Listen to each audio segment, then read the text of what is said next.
Telugu version music album లోనే Devara movie all time record అయితే కొట్టడం జరిగింది. స్పాటిఫై లో వచ్చేసి అయితే దేవరా మూవీకి స్ట్రీమింగ్స్ వచ్చేసి 358 మిలియన్స్ అయితే జరిగిందని చెప్పాలి. ఇది తెలుగు ఆల్బమ్ లోనే ఆల్ టైమ్ రికార్డు. ప్రీవియస్ గా వచ్చేసి పుష్ప 1 అయితే ఉంది, 347 మిలియన్స్ అయితే ఉండేవి స్ట్రీమింగ్స్. ఇప్పుడు దాన్ని అయితే బీట్ చేసి దేవరా నెంబర్ 1 ప్లేస్ లోకి అయితే వచ్చింది. అంటే దీన్ని బట్టి దేవరా మూవీ సాంగ్స్ ఎక్కువగా విన్నర్ అని చెప్పి అయితే అర్థమైతే అవుతుంది. దేవరా మూవీకి టాక్ ఎలా ఉన్నా, కలెక్షన్స్ ఎలా ఉన్నా, ప్రతి ఒక్క దాంట్లో కూడా దానికి తగ్గట్టుగా సరైన ఒక స్థానం అయితే క్రియేట్ అయితే చేసుకుంటుందనే చెప్పాలి. అమెరికాలో దేవరా మూవీ పెట్టిన రికార్డ్ ని ఇంకా ఏ మూవీ కూడా బీట్ చేయదనే చెప్పాలి. రీసెంట్ గా హరిహర వీరమల్లు పవన్ కళ్యాణ్ మూవీ అయితే రిలీజ్ అయితే రెడీగా అయితే ఉంది. ఆ మూవీకి యూఎస్ లో బుకింగ్స్ చాలా తక్కువ అయితే జరుగుతున్నాయి, చాలా అంటే చాలా తక్కువ జరుగుతున్నాయి. వాటి గురించి పక్కన పెట్టేద్దాం. బట్ ఈ వీడియోలో నేను చెప్పేది వచ్చేసి అమెరికాలో జూనియర్ ఎన్టీఆర్ గారు క్రియేట్ చేసిన రికార్డు మరి ఇంకా ఏ స్టార్ హీరో ఈవెన్ పుష్ప 2 అలాగే బాహుబలి 2 లాంటి పెద్ద పెద్ద మూవీస్ కూడా బీట్ అయితే చేయలేదు. మరి ఏంటి ఆ రికార్డు, దాని గురించి డీటెయిల్ గా ఈ వీడియో మీకైతే చెప్తాను.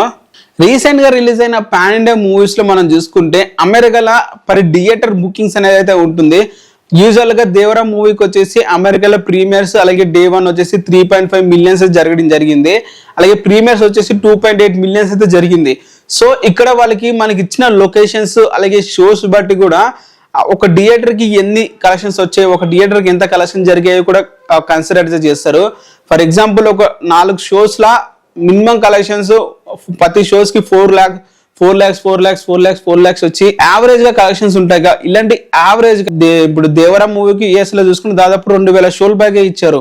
అంటే పుష్ప 2కి దాదాపు 4000 షోలు ఇచ్చారు. అలాగే కల్కి మూవీకి దాదాపు 4500 షోలు ఇచ్చారు. సో ఇన్ని షోలు ఇన్ని లొకేషన్స్ ఇచ్చినా కూడా దేవరా మూవీ క్రియేట్ చేసిన రికార్డ్ అనేది బీట్ అయితే చేయలేదనే చెప్పాలి. ఎందుకంటే దేవరా మూవీ తక్కువ లొకేషన్స్ తక్కువ షోస్ లో ఇచ్చినప్పుడు కూడా యావరేజ్ గా ప్రతి షోస్ ని కంపేర్ చేసుకుంటే దేవరా మూవీ వచ్చేసి $898 అనేవి ప్రతి ఒక్క థియేటర్ కి అయితే బుకింగ్స్ అయితే జరిగాయి.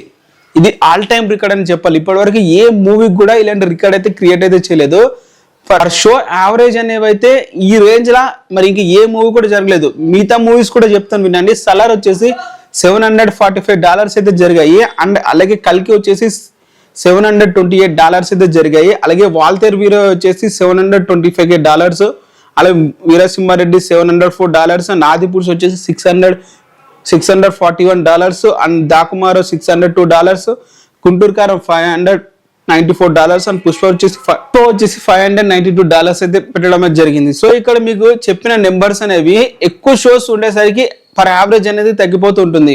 దేవరా మూవీకి ఇచ్చిన షోస్ చాలా తక్కువ, బట్ ప్రతి ఒక్క థియేటర్లో కూడా యావరేజ్ గా ఆల్ టైమ్ రికార్డ్ అయితే పెట్టడం జరిగింది. నేను చెప్పేది మీకు అర్థమవుతుందని అనుకుంటున్నాను. పర్ షోకి ఇప్పుడు ఒక షోకి 2000 షోలు ఇస్తే ప్రతి ఒక్క షోకి కూడా $898 అయితే బుకింగ్స్ అయితే జరిగాయి. అలాగే జరిగిన ఈ చెప్పిన లిస్ట్ లో దేవరా మూవీ టాప్ లో అయితే ఉందనే చెప్పాలి. ఇలాంటి రికార్డు ఇంకా ఏ మూవీ కూడా లేదు రీసెంట్ గా రిలీజ్ అయిన పాన్ ఇండియా మూవీస్ లా. సో ఇది గైస్ వీడియో మీకు అర్థమైందని అనుకుంటున్నాను. కింద కామెంట్ చేయండి. ఇలాంటి వీడియోస్ అని అప్డేట్స్ వస్తుంటే వీడియోని లైక్ చేసి ఛానల్ని సబ్స్క్రైబ్